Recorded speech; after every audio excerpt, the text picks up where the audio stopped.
Господин Ѓорчев, весела математика, морам да ви признам, кажувате бројки кои што во реалноста не можете со ниту еден аргумент да ги подкрепите.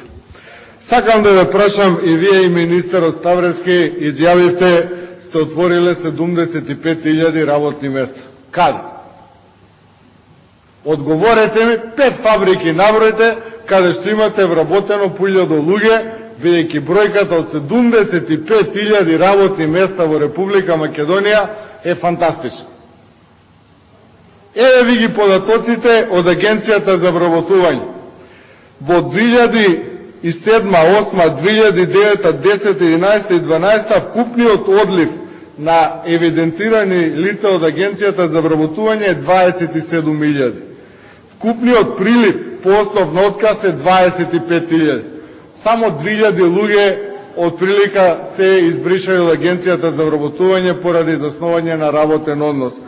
Од Државниот завод за статистика, во четвртиот квартал 2010 година бројот на вработени изнесувал 659.000, а во четвртиот квартал 2011 изнесувал 639.000.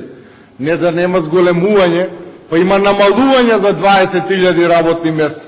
И тоа ви го покажува Државниот завод за статистика кога вели дека бројот на работниците во индустријата опаѓа. Само вие не сакате тоа да го видите. Вас ви е лесно да испаднете од говорницата, 75.000 работни места. Мижи, јас сам да ти бајам. Па не може така се. Мислам, стварно, ако зборуваме за интерпелација на министерот за финансии, треба да имаме одредена доза на сериозност кога го зборуваме тоа. Кога зборувате за за избори, постојано вие така митингашки настапувате, и сме имале 3 пати воорени парламентарни избори. Да ве прашам, кој мандат ќе го истерате до крај? Еден мандат немате и само ги броите. 2006, 2008, па дајте еден мандат да ве видат луѓето колку вредите. Не гледате ви паѓа рейтингот, ај на избори. Па како ќе ги спроведувате политиките? По што ќе ве цени народот? По ништо. Избори, избори, избори. Што решивте со тие избори, господине Ѓорчев, во изборната единица број 3? Што решивте? Од овие што се од уапсените во акцијата Детонатор, имате луѓе со кои што сте соработувале за време на изборите? За некој име и на слика.